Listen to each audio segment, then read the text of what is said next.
அனைவருக்கும் வணக்கம். எப்படி இருக்கீங்க? I hope you all are fine. இந்த பதிவு எதுக்கு அப்படின்னு சொன்னால், சென்ற வாரம் 1 முதல் 5 வகுப்பு வரை நமது பாரதி வித்யாலயா மெட்ரிக் பள்ளியில் படிக்கக்கூடிய பெற்றோர்களுக்கான கூட்டம் நடைபெற்றது.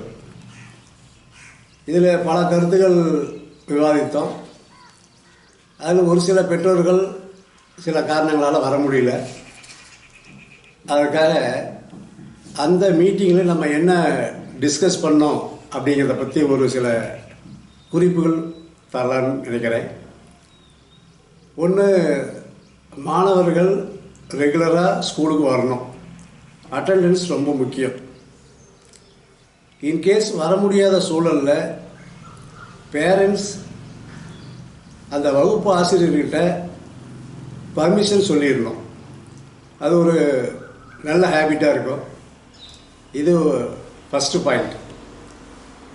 ரெண்டாவது, ஒரு நாளைக்கு 3 பாடங்களில் ஹோம்ஒர்க் கொடுக்குறாங்க. அந்த ஹோம்ஒர்க் முறையாக செய்கிறாங்களா அப்படிங்கிறத நீங்கள் கவனித்து அதை பெற்றோர்கள் டைரியில் சைன் பண்ணி அனுப்பணும். இது 2வது பாயிண்ட்.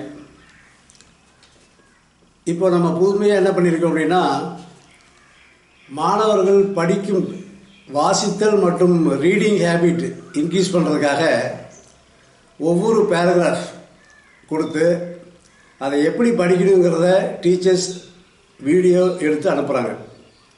அதை மாணவர்கள் பார்த்துட்டு அவங்களும் அதே மாதிரி படித்து அதை வீடியோ எடுத்து அனுப்பணும். சில மாணவர்கள் ரொம்ப அருமையாக பண்ணியிருக்காங்க. ஆக இதை செய்யாத மாணவர்கள் பெற்றோர்கள் கொஞ்சம் என்கரேஜ் பண்ணி ரீடிங் நல்லா வர்றதுக்காக ஒரு பேராகிராஃபை டெய்லி படிக்கக்கூடிய ஏற்பாடு நீங்கள் செஞ்சு கொடுக்கணும். அடுத்தது, லீட் ஆப் அப்படின்னு ஒரு ஆப் ஸ்டூடெண்ட்ஸுக்காக நம்ம கொடுத்துருக்குறோம்.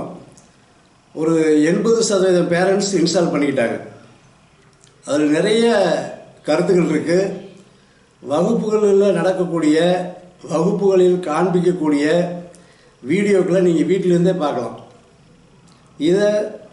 இந்த ஆப் இன்ஸ்டால் பண்ணாதவங்க நேரில் வந்து இன்ஸ்டால் பண்ணிக்கோங்க. இது ஒரு முக்கியமான பாயிண்ட் அன்றைக்கி மீட்டிங்கில் டிஸ்கஸ் பண்ணோம். அடுத்தது, மீட்டிங்கில் பெரும்பாலாக சொன்ன கருத்துக்கள் என்னென்னா, ஆங்கிலத்தில் பேசுவது கொஞ்சம் கம்மியாக இருக்குது அப்படின்னு பேரண்ட்ஸ் சொன்னாங்க. அதற்காக நமது நிர்வாகம் ஒரு புது இனிஷியேட்டிவ் எடுத்திருக்கு. அது என்ன அப்படின்னா, சங்கல்ப் அப்படின்னு சொல்கிறது.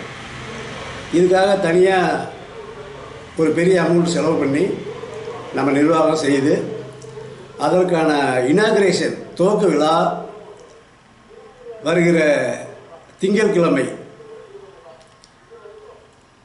நமது பள்ளியில் ஒரு சின்ன விழாவாக நடக்குது. அது என்ன அப்படின்னா, சங்கல்ப் அப்படின்னா உங்களுக்கு தெரியும், ஒரு உறுதி எடுத்துக்கிறது. சங்கல்பம் அப்படின்னு தமிழில் கூட சொல்லுவாங்க. நான் பல பேர் நியூ இயர் டேக்கெலாம் சங்கல்பம் எடுத்துக்குவாங்க. புது வருஷம் பிறந்தோடனே நான் ரெகுலராக வாக்கிங் போவேன். இது ஒரு சங்கல்பம். அப்போ சங்கல்பம் எடுத்துக்கிட்டால் என்ன பண்ணணும், அந்த ஆண்டில் அதை கண்டிப்பாக தொடர்ந்து போகணும் அப்படிங்கிற மாதிரி. ஆக நம்ம ஒரு ப்ரோக்ராம் அறிமுகப்படுத்துகிறோம். அது பேர் சங்கல்ப். சங்கல்ப் அப்படின்னா என்ன அப்படின்னா, இங்கே ஆங்கிலத்தில் பேசுவது, ஆங்கிலத்திற்கு பயிற்சி கொடுப்பது, என்டையர் கேம்பஸை இங்கிலீஷ் ஸ்பீக்கிங் கேம்பஸாக மாற்றுறது. இது சங்கல்பம் நிர்வாகம் எடுத்துருக்குது, ஆசிரியர்கள் எடுத்துருக்குறாங்க. மாணவர்களும் இதை ஒரு உறுதிமொழி எடுத்துக்கிட்டு இந்த நிகழ்வு ஒரு 3 மாதங்கள் நடைபெறும். எளிய முறையில் ஆங்கிலத்தை எப்படி பேசுவது அப்படிங்கிறதுக்கான பயிற்சி தினந்தோறும் கொஞ்சம் கொஞ்சமாக கொடுக்க போகிறாங்க. இதை பெற்றோர்கள் நீங்கள் வீட்டிலிருந்து கவனித்து இன்றைக்கி சங்கல்பில் என்ன சொல்லி கொடுத்தாங்க, அதை நீங்கள் பேசுங்க அப்படின்னு ஒரு 5 மினிட்ஸ் குழந்தைங்களோட டிஸ்கஸ் பண்ணிங்கன்னா அது ரொம்ப உபயோகமாக இருக்கும். இந்த சங்கல்ப் நிகழ்ச்சியான துவக்க விழா நமது பள்ளியில் 12/8/2024 திங்கட்கிழமை ஒரு எளிய முறையில் ப்ரேயர்லேயே காலையில் நடக்கக்கூடிய காலை வழிபாட்டு கூட்டத்தில் இதை பற்றி ஒரு 5 நிமிடம் மாணவர்களுக்கு சொல்லி ஒரு எளிய முறையில் இந்த துவக்க விழாவை நடத்துறதுக்காக நிர்வாகம் முடிவு பண்ணியிருக்கு. ஆக விருப்பம் உள்ள பெற்றோர்கள், வாய்ப்புள்ள பெற்றோர்கள் அந்த இறைவணக்க கூட்டத்தில் கலந்துக்கிட்டு இந்த விழாவை துவக்கி வைக்க உங்களை அனைவரும் அன்போடு வரவேற்கிறேன். மற்ற விஷயங்களை மீண்டும் பார்ப்போம். நன்றி.